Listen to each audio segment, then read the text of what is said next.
4 or 5 years ago, I decided to get Senegalese twist all the way down to my waist. And what happened is that I got these Senegalese twists, and I feel like I met myself fully for the first time. You know, I sort of looked in the mirror and I said, oh, there I am. And it felt good. So what started out as a transitional hairstyle ultimately became a statement and something that I was very intentional about. And I was very aware this hairstyle would be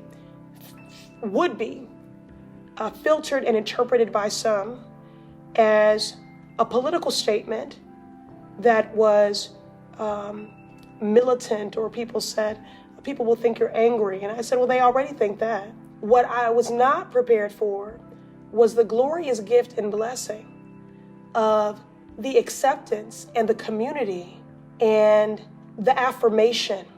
Now I walk into rooms and little girls are wearing t-shirts that say my congresswoman wears braids, and we receive letters from all over the globe of women who talk about their own emancipation, that they feel that I've given them permission. My twists have become such a synonymous and conflated part of not only my personal identity and how I show up in the world, but my political brand. That's why I think it's important that I'm transparent about this new normal and living with alopecia.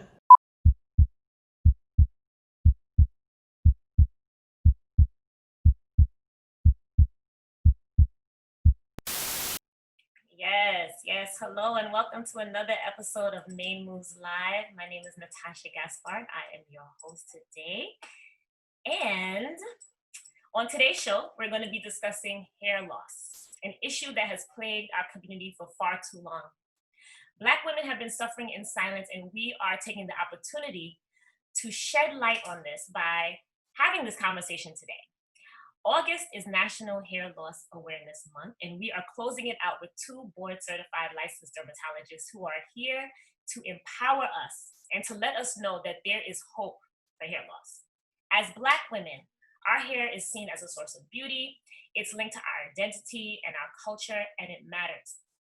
On this show, we explore the intersections of natural hair and beauty with race, politics, culture, and economics. And today, we want to not only raise awareness around the issue of hair loss, but to drill down on the reasons why it's an epidemic in the Black community.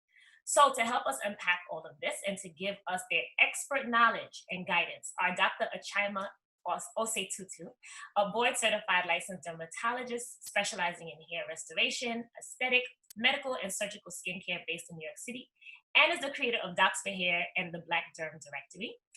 And we also have a board-certified licensed dermatologist, licensed cosmetologist, and hair loss expert, Dr. Yolanda Lindsay, whose practice focuses on hair and scalp disorders, and is the author of Getting to the Root, a dermatologist and cosmetologist guide to understanding hair. Welcome to the show, ladies. Thank you for being here. Thank you. Thank you for having me. Yes. Thank you. So as you saw, we opened up with a clip from Congresswoman Ayanna Pressley from Massachusetts, where you're practicing, where you live, Dr. Lindsay. And she spoke about being a Black woman, right? There's more to that story. She talked about having alopecia. And this is National Hair Loss Awareness Month, and you two have been busy. You two have been busy on Instagram Lives. You've been busy on virtual conferences. Explain to us exactly what we're dealing with here when it's stated that there's an epidemic in the Black community with women losing their hair. What does that mean exactly? What the epidemic of hair loss in the Black community means that we are diagnosing hair loss in numbers that we previously did not see. That could be because of increased awareness. More people are aware that there is help and hope for hair loss. So maybe people are presenting to our offices more than they used to. I know many years ago, dermatology was really a luxury for many people of color, and they didn't have access, which is increasing now. And so, but we're really seeing the result of a lot of years of hair care practices and various things that many have done.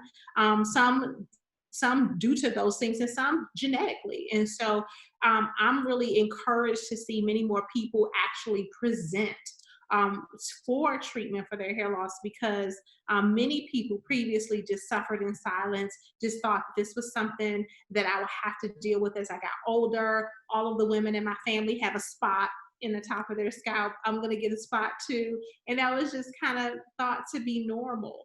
And so now with I think increased awareness, people are actually seeking help and coming out and making their voices heard. So I appreciate that. Absolutely. And you two are doing an amazing job, especially you've been doing this way before August for National Hair Loss Awareness Month, but especially this month, I've seen both of you talking. That's how I even knew that it was National Hair Loss Awareness Month, because I caught a live with you two.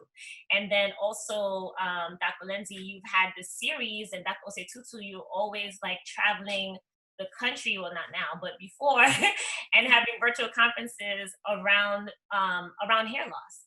And so tell us, what exactly is hair loss? Because I've been hearing, Ayanna Presley did mention that she had alopecia, and I heard you say, Dr. Lindsay, that alopecia is not a diagnosis. So can we kind of back up and talk about what exactly is hair loss that we're talking about here? Yeah, Dr. Osei. Okay, all right. So hair loss is an umbrella term. And in order to actually be more specific so that we can guide treatment, we have to come up with a diagnosis. And that diagnosis can often be made clinically with a combination of labs, with the combination of the use of a little dermatoscope or handheld microscope that we use in the office, or with an actual scalp biopsy where we take a little piece of tissue from the scalp. And we break hair loss or alopecias into scarring and non-scarring. So typically when somebody has a scarring type of hair loss, the hair follicle can be permanently lost and damaged, and that there's usually some preceding inflammation. With non-scarring, the structure of the hair follicle is still present. So even after the hair is lost, the person can get the hair back. So as I say, and also Dr. Lindsay says, alopecia has to have a first name and a last name. You can't just say the word alopecia. We have to identify the specific type of alopecia. And once we do that, there are a plethora of things that we can do. Okay. And so, Dr. Lindsay, I know you said that there are women that are coming to your office, women and men, I'm sure, come to your office. What are they coming for? Sure. Many times people present complaining of a very itchy scalp. Maybe the itching is isolated to one area of the scalp, maybe in the crown. Many times they'll come in complaining that my hair just won't grow. They'll say, I have an area maybe in the middle that's much shorter than the rest. Sometimes they'll come and present and say, my hairdresser saw a bald spot in my scalp, and I don't even know where it is. And so I just part through and find, I'm like, okay, here it is. And so it's many different ways that people come and present. Sometimes something they notice themselves, some through symptoms, through something they can see, and sometimes it's through even a lot of people, husbands will say, your hair is all over the bathroom floor. What's going on? And so many times they'll come and say, my hair is shedding more than it used to. So there's a plethora of different ways that people present, and all of these represent many different forms of alopecia, like Dr. Osei-tutu said. So this is the history that we take. We're going to ask the patient all of these questions, basically getting to the root of what is going on. And so it's really fun for me, because I like to kind of put the story together with what I see and come up with that diagnosis. Sometimes we can just visually diagnose it, and sometimes we take a biopsy, which is a little test that we take in the office, and we send it in to the lab so that they can look at it under the microscope to give us a diagnosis. So these are the ways that people can present. Okay. And now I invited you two on the show because of the work that you do specifically, right? And as Black women, right, we know that hair is very important to us for a host of reasons. But I wanted to talk to you personally. What is your personal stories? Why did you become dermatologist, but then chose to specialize in hair loss specifically? Can you tell us? Sure. So I took a year off in medical school and worked and did a fellowship at the National Institutes of Health. And during that time, I spent a little bit of time with a dermatology clinic because some of the basis of research that I was doing was in melanoma. And I just felt like the dermatologists were really happy and they loved their work. And so when I came back to medical school, I did a rotation in dermatology and found these doctors were literally the happiest doctors in the hospital. And I was like, I want a little piece of that. In addition to that, I felt like dermatology really allowed me to do a lot of the things that I loved. I love to see people of all ages. And I really like to do procedures. And there was a lot of medicine involved in it. You had to be really, really strong in medicine in order to be a dermatologist. So it really encompassed a lot of things that I liked. The reason why I got involved in hair loss specifically is because basically it was in my quest to find help for a family member of mine who has severe scarring alopecia. The main one that we typically see in our clinics, which is called central centrifugal cicatricial alopecia. So everything that I learned really was for her.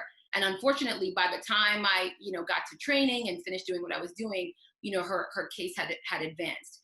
But, so every time I'm really talking to a patient, I kind of see her sitting in my chair and all of the various struggles that person went through in order to get to the point where she was today. So yeah, it's really because of a family member. Okay. Yeah. Wendy, how about you? Sure. So I actually had an experience with a dermatologist when I was about 13 years old. I started to have a lot of itching and light spots on my face. And my mother took me to a dermatologist at the hospital where she worked in Washington, D.C. And this was my first experience with an African-American female physician, African-American physician, period. This woman, Dr. Lynn McKinley Grant, she is actually still practicing. She's the president of the Skin of Color Society. And when I saw her, she was beautiful. She was articulate. She just explained what I had, which was eczema, in a way that I could understand. And I left there that day telling my mom, I was like, I want to be like that lady when I grow up. And so my mom would see her on rounds and was like, my daughter keeps talking about you. And she said, well, bring her in. She gave me a little white coat. And I was like, oh, yes, I want to do this. And so she became my mentor when I was like a teenager. And I used to go to her office and shadow her. When I was in college, I would come and do some work with her during the summers. And so it's just been a relationship, for many, many years. So when I came to medical school, I actually already knew I wanted to be a dermatologist because I had many, many years of experience. And then at the same time, when I was in high school, my high school offered cosmetology, and I was always really good at doing hair. I used to do my sister's and my mom's hair. So I actually I wanted to petition them to see if I could do the vocational program during part of my day and do the college prep program. So they were like, no, you have to choose. And I was like, why do I have to choose? So they let me finally do it. And so I studied cosmetology in my 10th, 11th, and 12th grade years. And when I finished high school, I sat for my state board of cosmetology, which I've kept active for like 25 years. And so it's really helped me in my practice of dermatology and hair loss in particular, because in cosmetology, you learn a lot about hair color, chemicals, formulations, things like that. So that's been really, really helpful. And so I actually did hair in college. That's how I made money in my dorm. I did all the students' hair. So it was really cool. So it's like a really cool story. And it's one of the other reasons why I'm really passionate about mentorship, being representation, because if I had not met that woman, I was thinking about doing so. I wouldn't have even thought about medicine. I thought I wanted to be a lawyer first because I saw that on TV. But when I met Dr. McKinley Grant, she really inspired me. And so, yeah, that's how it happened. And then my mom also has that same condition that Dr. Osei-tutu mentioned. She was diagnosed with that in the 80s. And during that time, a lot of people were not treating it as aggressively as we are now. And unfortunately, through all these years, my mother would just say, I have a spot. And I used to be like, Mom, what's going on with your scalp? And she would just say, well, they gave me some peanut oil. And now I know what that oil is. Like, she's like, they gave me something with peanut oil in it and nothing really happened. And so it just hurts my heart that happened to her, because I hear that same story And that was 30 years ago. I still hear that same story with a lot of people who come to see me now. So my mom always say, tell the people, to do the treatments, because now she's lost probably about 75% of her scalp completely scarred. And so she's my muse, she's my motivation, and she's really proud of the work that I'm doing. I think it's interesting you said that that was 30 years ago, and we're still having the same story. People are still sharing the same story, and so it just speaks to how important this topic is and how important it is for us to get the word out there that this is a thing, right? It's not something that's normal. It's something that can be treated. It has a name, and we don't have to be afraid. We don't have to be afraid of it. And so let's try to unpack a little bit some of the contributing factors, because you said this is an epidemic happening in our community, and there's a few reasons why. Dr. Osei-tutu, do you want to start by giving us some of the reasons why why Black women are experiencing hair loss? Well, I think the first thing to understand is that there's not one singular type of hair loss that Black women experience. There is one that is increasing, and there's one that we see a lot, which is the central centrifugal cicatricial alopecia, which is basically a type of hair loss where we tend to see an area of thinning or breakage or even change of texture, for that matter, in the center of the scalp. And then over time, if not treated, it can basically increase to an area of complete scarring, shiny balding. And that may or may not be associated with itching, pain, and soreness on the scalp. But Black women also experience hair shedding post-pregnancy, post chemo. They also experience hair loss associated with various grooming hairstyles that create a level of tension. They also experience alopecia areata, which affects about 2% of the population. So lots and lots and lots of different types of hair losses. And so I don't think that we should necessarily just blame it on one thing. It's not just caused by the things that we do. And so that's why it's important for, one to take a very thorough history. You can have one hair loss condition that can have multiple contributing factors, right? So you can have somebody who has traction alopecia who may be shedding. And when you check their blood work, they may have exceedingly low iron, or you might find a thyroid issue that might be contributing to their problem. So yes, there is an increase in epidemic of central centrifugal cicatricial alopecia, but we also have to recognize the other forms as well. And as far as what contributes to it, I think, you have to meet the person where they are. So many things. You take the underlying condition, you take somebody's mental health. We all know that we have stress receptors on our hair follicles that can increase shedding. And we've seen that in patients who have alopecia areata, which is an autoimmune or autoinflammatory condition of the scalp.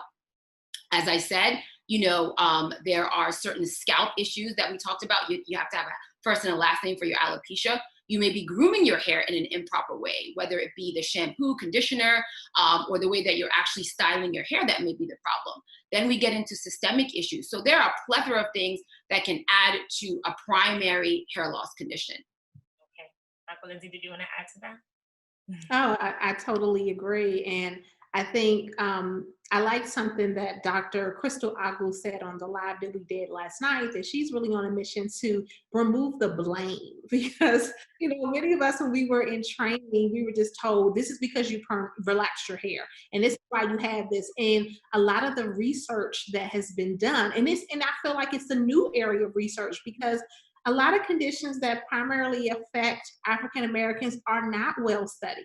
I often present this at the American Academy of Dermatology. If you were to go online and look in PubMed, which has all of the articles, and you were to search for, say, psoriasis, there are 50, 60,000 articles that have been published. But when you look at these conditions like the central centrifugal cicatricial alopecia, for example, it's a couple of hundred.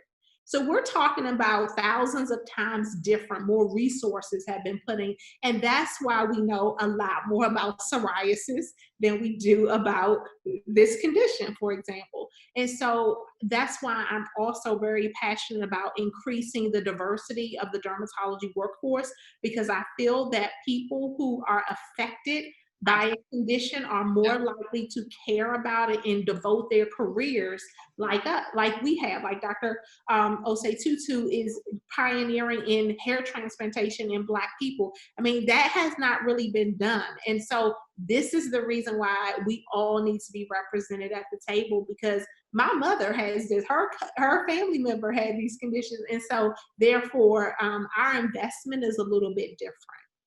What are some of the treatment options, I guess, what are some of the treatment options, Dr. Osei-tutu? I know Dr. Lindsay said that you do surgical procedures. So what are some of those procedures that you have done or that you are able to do for women who are presenting with certain types of scar and alopecia, for instance? I think the most important thing to do is just make a diagnosis, right? Okay. Once you make a diagnosis and thoroughly examine the scalp. You know, it's funny, a lot of times people come in with, let's say, traction alopecia or hair loss caused by, various grooming habits. And they'll come with a weave or wig and then just the front of their hair exposed. Thinking that there might not be anything going on in the scalp. And what I have found very commonly is that in addition to the area of the front that's thin, there's a whole lot of other issues happening on the rest of the scalp. So the first thing to do is to make a diagnosis, decide on the severity of the hair loss. Everything is a tool. Hair transplantation is a tool. Medicine is a tool. Essential oils are a tool. So we have to find out the best tool for the person depending on the state of their hair loss. So if the person is completely shiny bald and I look with my little handheld microscope and I don't see any hairs or openings of hairs, I'm not going to waste my time with lotions, potions, and creams or any medications that I have. That person is a good surgical candidate. Okay. If the rest of their hair is in good shape, meaning that I look at the back of the scalp, I don't see any bald patches, I don't see significant amounts of scaling, then that person would be a good candidate for hair transplantation. Apart from that, we have things like platelet-rich plasma, we have, medication. I often will add, potential essential oils because we, as people of African descent, we love that stuff. I think it's in our blood. And there are some data and some studies on the benefits of some essential oils, like rosemary and peppermint, some of them in human studies, some of them in mouse models, some of them in cultured hair follicle cells. And so because of the lack of evidence or the dearth of evidence, even in treatment of CCCA for that matter, there are not a lot of studies for CCCA treatment. And so I think it's a good thing to combine them. So there are plenty of options if you get caught early, and if you're late stage, and if you have a good amount of hair in the back, then we can offer you some surgical options as well. Right. So the women that come into your office and are presenting with some of these conditions, what is their state of mind when they come to you, and how do you address their needs as it relates to grooming, styling, things like that? Sure. So it's definitely, we take a multi-therapeutic approach. It's important to address the tools that Dr. Osei-tutu mentioned with regards to medications, supplements. We also need to talk about hair grooming practices that are safe. I generally recommend gentle hair care practices. I encourage my patients to avoid or minimize the use of added hair, added extensions. That adds a lot of weight and tension to the follicle. So these are the things that, and I tell my patients, it's okay to do these things every now and then. The challenge is that a lot of women may have a set of braids for 3 months. They take them out and they put them right back in, and they take them out and put them right back in. So it's the chronic nature of it that I think causes a lot of problems. I like to get a set of braids when I go on vacation, but I keep them in for 3 weeks versus 3 months. And so, so that whole, just like meeting them where they are, I like that. And just offering them the various things in our toolbox, from the medication level to supplement level to, whether they want to do essential oils, things like that, and then how they're going to care for their hair. And so I've been doing a lot of partnerships with stylists because I really want them to be on the same page, so that when the patient comes in and says, I have CCCA or I have traction alopecia, they know what that is, and they know what styles they probably should not do. So if they want to sew in, they probably say, well, have you talked to Dr. Lindsay about that? And so many times they'll say, well, go back and talk to her because I don't think she wants you to have that. And so we have a really, really great relationship because I value their role on the team, they value mine. And many times some patients have been lost to follow-up, like they haven't been back for their appointments. And the stylist will say, when was the last time you went to Dr. Lindsay? It's looking bigger. And sure enough, they were like, oh yeah, I missed my last appointment. It's been 6 months, it's been a year. And so I find that that relationship has been so key to really helping people to get better results as well. So let's talk about meeting people where they are, right? And as you know, I've been doing Main Moves for a few years now, and we have a lot of conversations around our hair and what it means to us and the way that people feel about it, right? We have conversations around hair discrimination, right? That's a real thing. We have conversations around Black hair not being taught in cosmetology schools, right? Which I think is kind of involved in this. And Dr. Lindsay, as a licensed cosmetologist, were you taught how to do Black hair, natural hair in cosmetology school? Was that something that was taught, or what do you think about that petition that's actually circling around to teach these things? Because I'm wondering if there's a correlation between the fact that our hair is not really taught in schools how to care for it in a natural way that will then, promote healthy hair, right? What do you think? What are your thoughts about that? Absolutely. So in cosmetology school, I probably have my Milady textbook somewhere up here. And I'm so happy that Diane Bailey helped to update that and do a natural hair edition of that. But I have my Milady textbook from the 90s, and it primarily is broken down by procedure. So there's a chapter on hair color, on hair cutting, on setting, on doing finger waves, but it's not necessarily the modern natural styles that people are doing these days. And so I think with time, there needs to be an update to curriculum. I mean, I graduated from residency 10 years ago, and a lot of the information that we know about these conditions wasn't published then. So it's incumbent upon the professional to do continuing. We have to do continuing medical education. They need to do continuing education as well. And so I think definitely by this time now, the curricula need to be updated because there's always going to be a new wave of things that a professional is going to need to learn.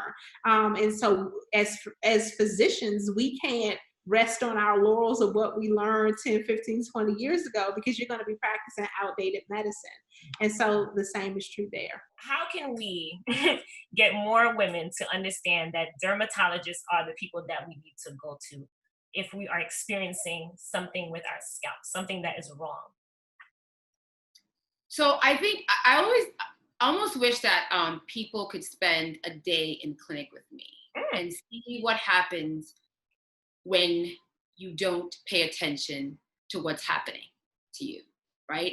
You're gonna hear stories of women who are depressed, who are sad, who find it difficult to navigate social interactions, work, because they have an extremely large bald spot that they cannot hide. They are relegated indefinitely to wear a wig. There's a loss of freedom. There is a loss of expression. And that happened 10, 20 years ago because they didn't heed a signal. Do you feel your arm? Do you feel your nose? You're not supposed to feel a certain part of your body. When you do feel something, there is a problem, especially when it's persistent. You may have an occasional itch, an occasional pain. Everybody has that, right? But most of those things go away. The body is designed to tell you when there is danger.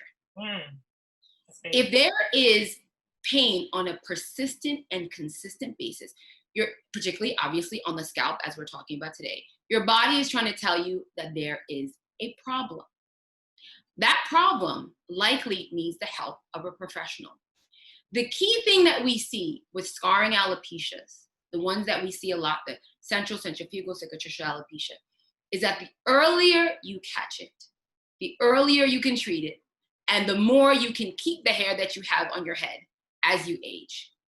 The later you wait, the more you try to cover it up, the more you try to do home remedies, and not address the issue, you end up with a pretty large amount of percentage of patients that I see in my office who have 60, 70% scarring baldness. And with those kind of patients, I can't do anything to help them. Maybe I can help them with itching, and it is a really, really, really sad situation. And, to sit in front of a woman who, has gone to many, many different people and maybe has seen some pictures that I've seen or one of the other doctors have seen, and look at you like, okay, maybe you're my last hope, and tell them that, with 60, 70, 80% hair loss, there's nothing I can do. It's really, really depressing, obviously for the patient and then also for me too. So I implore and beg patients, if you see something, please go and see a dermatologist. Maybe that dermatologist will tell you, hey, your scalp is fine, go on about your business. But if not, then we can get you on the path to getting you treated as early as possible. And I would even add, I had patients to say, I went to several dermatologists and I didn't receive a diagnosis. And I would say you have to persist even further, because not all dermatologists specialize in these conditions. So there are layers to it. Just like within the field of law, you have lawyers who do family law, business law. There are dermatologists that's like us who specialize in hair loss. There's others who specialize in melanoma, say psoriasis, various different conditions. Because I have had a lot of patients who have seen 3 and 4 dermatologists and didn't get the help that they needed. So I just encourage them, please persist. If you sense in your gut that something's wrong and you're told it's okay and it's something wrong, get another opinion. It's definitely worth it. Right. What are some of the myths that are going around about the cures, certain cures or certain things that people can do to mitigate hair loss that you just want to eradicate once and for all? What are those things that you've heard? Definitely around biotin. That's always a crowd favorite. Everybody. Tell me about that, because biotin, from what I've heard, is something that people take when they want their hair and their nails to grow nice and strong. So you're saying that it's not the case. Right. So there is a rare condition called inherited biotin deficiency where you definitely need biotin supplementation. But the majority of the patients we see do not have this condition. Therefore, biotin has very limited use in the management of hair loss. It definitely does a great job with strengthening nails. And so that's okay that it doesn't work. But the problem is the FDA has noticed and issued a warning that these megadoses of biotin can alter your lab test results. So it can alter your thyroid function test, the test that we may draw if you're having a heart attack. It can make these tests seem normal when they're abnormal and abnormal when they are normal. So not only is it not helpful, but it may be even harmful. And so we have this thought that just because something is natural, there's no side effects, and that cannot be further from the truth. And so, so it's very important to have evidence and have data, because people are taking these large doses of biotin, and it can cause cystic acne, headache, so a lot of different things. So I think that we can mix the biotin. A lot of the bloggers love it, but there's no evidence behind it, and it can be some harm. Okay. Now, Dr. Lindsay, you mentioned in another live, I've been watching some of your stuff, that we're in the edgeless epidemic, right? With the edges. And so, and there needs to be a mindset shift. Can you talk to us about what that shift looks like or what it needs to look like? Sure. I mean, the mindset around that for our hair needs to be so perfect and so neat and so tight. And so there, all of that mindset shift that we can't have, unruly hair, if you will, or we can't have, frizzy hair. And so I think a lot of that has led to a lot of problems that people have had over the years.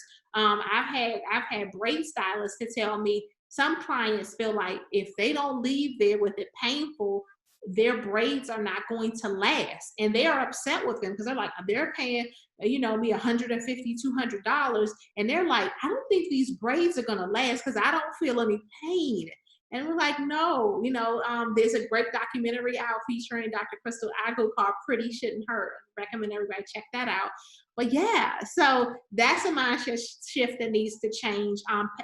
I love this moniker that the American Academy of Dermatology put out, that pain equals damage. Dr. Osei-tutu just mentioned that pain is our body giving us a signal that something is wrong. When you get a set of braids and you get pus bumps along your hairline, that is not normal. That's a sign of danger. That's a sign that your hair follicles are under attack. And they're saying, help me, so we need to look at all these signs when we're doing all this banging, because we can't get to our scalp because it's itching so bad. That's a sign. That's a sign that we need to address. So these are just things, yeah. That type of movement, okay. Yeah. Right. So tell me about this. Okay, so I know both of you have talked about creating a team, right? What does this team look like? Who is a part of this team, and how can we go about putting this team together? Tell us about this team. Well, I mean, for my patients, I always sort of determine what their particular needs are, right? And so obviously, if they're with me, I'm part of their team. If I identify a particular medical issue, then they must have their primary doctor on their team taking care of whatever medical issues they might have. If you have diabetes, diabetes causes microvascular injury. So those small little blood vessels that are at the end organs, whether it be at the fingertips, the toes, and then the scalp, when it damages those blood vessels and causes them to be constricted. And of course, that can affect how, potentially how the hair grows. So you want to make sure your diabetes is under control, your hypertension is under control. So there goes your primary doctor. You want to make sure that you are engaged with a stylist who is quite knowledgeable about hair and who is going to, prioritize your hair's health over the style. So you may come to that stylist with, hey, I'm going away, I want to do something, I saw this. They might see you and say, absolutely no way. Here is another option for you based on the type of issue that you might be having. I talk to my patients a lot about mental health. So if you have a significant amount of stress you're dealing with in your life, go seek a mental health professional. I think it's really, really important. And then lastly, or additionally, if you are having issues with weight or you're finding a difficult time, getting on a good diet, maybe you might want to find a trainer, or you might want to find a dietitian. So using your hair loss issue as a springboard to really take care of all of the other issues that are going on with you is really important. Right, because it's all connected. Everything is connected. Absolutely. Yeah. Yeah. Tell us a little bit about your initiative, Dr. osei-tutu, Docs for Hair, and then the directory, Black Derms Directory. Can you tell us about why did you decide to create that? Sure. So as Dr. Lindsay mentioned previously, a lot of patients would come to me and say that, they may have gone to a few other dermatologists in the past, and either the interaction wasn't so great or, they weren't initially diagnosed properly. And so I know that there are quite a few dermatologists across the country who have a passion for hair loss, who do some sort of hair restoration, or who dedicate a portion of their practice to treating patients with hair loss. So I thought it was really important to, bring all of those people in one place so that people could have access to it, really to lower the barriers for people getting access and for people to get treated. And then as far as Black Derm Directory is concerned, I mean, representation, right? There are tons of, studies and data and articles published that, Black patients tend to feel more comfortable with doctors that look like them. And so again, I thought it was important to, put all of those names in one place. And, it is actually such a joy for me to see all of the amazing, I'm like so impressed, the training, all of the things that we're doing across the country. I mean, these are the best of the best. And if you know anything about what it takes to become a dermatologist, you have to be like top of the top of the top in your class. And, to see all of those people across the country and all of the really interesting things they're doing, I get so excited to add doctors to all of these directories, actually. So it's been fun for me. Yeah. I think you mentioned to me the other day that there's only 3% of dermatologists that are of color, are Black. Absolutely. Yeah. And I mean, I think oftentimes when you're scrolling through social media, it's difficult to find in one place a bunch of images of Black people getting treated for various dermatologic issues. So in addition to highlighting, all of the derms around the country, I also wanted to show issues that, tend to affect Black patients, or what various diseases look like in Black patients. And also all of the various cosmetic procedures that are available to us and that are safe for us to do as well. It's a wonderful resource. I recommend it all the time. Oh, We always get DMs like, do you know someone? And I know. you know someone, and in some cities there is no one, unfortunately. With 3%, we definitely need more representation. So I don't know everyone, and so I'm happy to share when I do. But it's a great resource. I'm just always so impressed that Dr. Osei-tutu has the energy and time to put all these technology things together for us. So we definitely appreciate you. Absolutely. And we're going to wrap up in a little bit, but I wanted to come back to the relationship between the dermatologist and the hairstylist, because I think it's such a smart idea. I mean, it makes so much sense that hairstylists would collaborate with dermatologists and refer back and forth, right? Because it's definitely a partnership, right? For me, someone who is online looking through social media and stuff like that, I've come across some hairstylists who post, and I don't know if you've heard of this, but I've seen some pages of hairstylists who are treating people who have alopecia. I don't know what type of alopecia, so I can't say it, but some type of hair loss severe hair loss, okay? And their approach is to relax and color the hair and then basically comb over the bald spot, right? Have you come across this in your practice? Okay, and then also tell us about that, because for me, I'm not a dermatologist, I'm not a hairstylist. But I think that if you are losing your hair or have lost your hair, to put chemicals on it, like, talk about the integrity of the hairstylist. Talk about the integrity that's needed for a hairstylist who has someone in their chair who is suffering, because we're talking about women who are afraid, okay, women who are desperate, right? Because they're losing their hair and they want to look beautiful. Like you said, women are depressed and they're anxious, and stuff like that. So what is that about, first of all, right? With the chemicals, and do you condone that type of behavior? Is that problematic? What are your thoughts about that? Sure. So, I've definitely seen some of these, accounts on social media.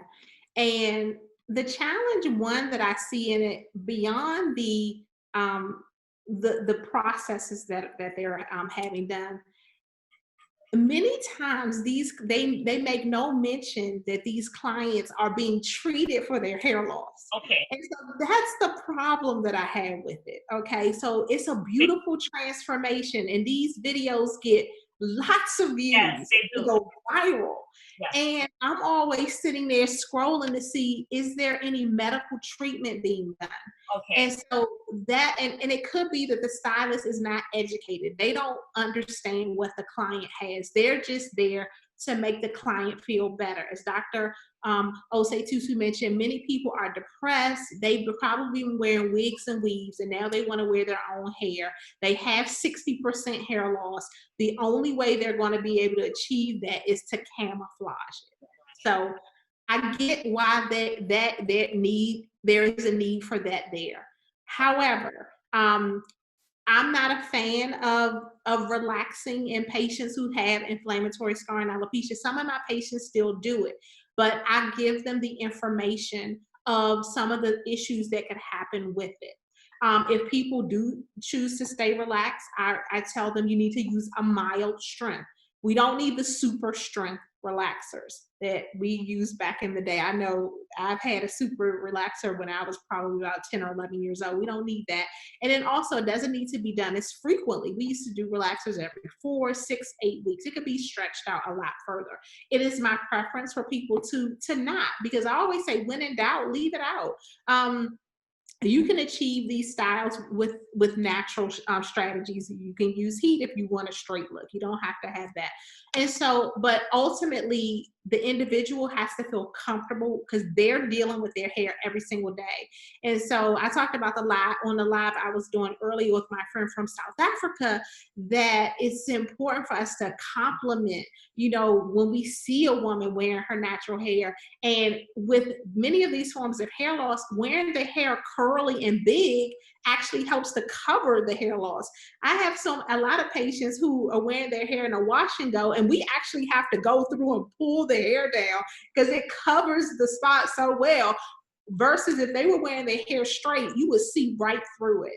And so I'm not a fan of, to answer your question, camouflaging and not doing anything about it. You can camouflage as long as you're treating the underlying problem, because the issue is this condition is getting bigger and bigger and bigger and bigger without treatment. So that's my take on that. Right. Dr. Osei-tutu, did you have something to add to that? Yeah, I mean, I think that, obviously everything depends on the diagnosis and also the area of hair loss that you're trying to cover. And, it can be very challenging, to cover an area, so if somebody has CCCA or that central hair loss and the front of their hair is okay, then that's great. You can, maybe wear your hair up in a curly style. But, if you have major hair loss in the front, it can be very challenging. I think one of the things that we need to remember is that now that there is more data coming out about some of the potential causes of CCCA, and we see about a quarter of patients having some genetic issue with, a folding protein, the hair is fragile, right? And when your scalp is inflamed, it's already producing a very fragile hair. So the integrity of the hair is compromised. When you go ahead and add a chemical to that, you are further compromising the integrity of the hair. And so, you may increase breakage. Now, the studies on relaxer, on CCCA in terms of exacerbation, I don't think that we found an answer, right? Some studies say that it makes it better. That is neutral, and some studies say that there is a potential interaction. So, I tend to take things on a case-by-case basis. I, like Dr. Lindsay, would prefer that people don't relax. But listen, it's really, really hard. And if they are going to relax, I definitely recommend some of the things that Dr. Lindsay mentioned earlier. Why do you say it's really hard, Dr. Osei-tutu? I'm curious. Well, because, when you have, a job that you have to present for, when you have to, look attractive for your significant other, when you might be financially strapped, for a certain reason, you have to make really tough decisions about what you need to do with your hair, in combination with the fact that you have to be medically treated. So, I think we all have to be really sensitive to women and definitely meet them where they are, and do risk reduction strategies instead of telling people that's absolutely wrong and that's absolutely wrong. Because in some scenarios, it might really be one of the only options that they have. So, we try our best, to be very understanding. There are some scenarios where we just have to say, no, you absolutely can't do that. But, I feel for my patients. I really do. Yeah. Someone had a question actually on YouTube. So they said, can we ask the doctors about Msm powder? I don't know what that is. Also advised in social media as a good aid for hair growth. Is that something that you've heard of, Msm powder? I mean, I haven't seen much data. So as physicians, we like to practice evidence-based medicine. There are some ingredients that are vitamins, that are minerals, that have been studied. I haven't seen much data around that. I see it advocated a lot online. I don't think it's harmful. And so if individuals want to try it, it's not something that I say you absolutely should not do, like I do biotin. I mean, I think it's okay, but it's definitely not one of the ones that we have data for. Like Dr. Osei-tutu mentioned earlier, there are increasing amount of scientific studies being done on these nutraceuticals, we call them, or vitamins that can help hair growth. And so those are the ones that are more that I would recommend more so than ones that are not studied, because we don't really know the harmful effects. So it may not help, but then some of these things that have harmful effects, and that's what I'm worried about. Okay, so for anyone who's watching out there who is having some type of issue with their scalp, they haven't been to a dermatologist, they haven't been to a hairstylist, make your best 1 minute pitch to them on what they need to do ASAP. The first thing that I would do is, hop on Docs for Hair, DOCS 4 hair.com or blackdermdirectory.com and find a local dermatologist. In addition, there are a lot of dermatologists doing virtual consultations. So, Dr. Lindsay's doing virtual consultations. I'm doing virtual consultations. A lot of my, hair colleagues are doing virtual consultations. So you don't necessarily have to be right next to that doctor. So, there are a lot of things that have been lowered for you to see somebody. So go and make an appointment. Make multiple appointments with people and see who you get in first with. That's what I would recommend first. Yeah. Absolutely. And I would say, if you see any signs, if you feel any symptoms, don't ignore it. These things are there for a reason, and you just owe it to yourself to have it checked out. It could be nothing, but it could be something. And so I would say, get it checked out. Make sure you're working with a team of professionals that care about you. Do your research. Really do your research on a lot of these things that people are promoting. There are a lot of charlatans that I see online selling things that really have no known benefit to. So I would say it like that. So really, really do your research and get the help that you need. You've heard it first, everyone. Go to Docs for Hair or Black Derm Directory and find yourself a dermatologist in your area. If you don't have a dermatologist in your area, you can do virtual consultations. But I think that the biggest thing that I'm hearing is don't ignore it. Mm-hmm. Don't ignore the signs. These symptoms that we're experiencing, whether it's itching, burning, shedding, it's a sign that's telling you that something is wrong, right? And it's something to look at. And if we care about ourselves, like this is what self-care is, right? This is really what self-care is, right? It's really listening to your body and giving your body what it needs so that it can flourish. And so I want to just thank you, Dr. Lindsay, Dr. Osei-tutu, for coming on here, for all of the work that you're doing with spreading this message, partnering with the hairstylists in the industry, letting people know that there is hope. Thank you so much. Thank you so much. Everyone, we'll see you in 2 weeks for another episode of Main Moves Live. Remember to subscribe to our YouTube channel, youtube.com/Main Moves TV. We'll see you in 2 weeks.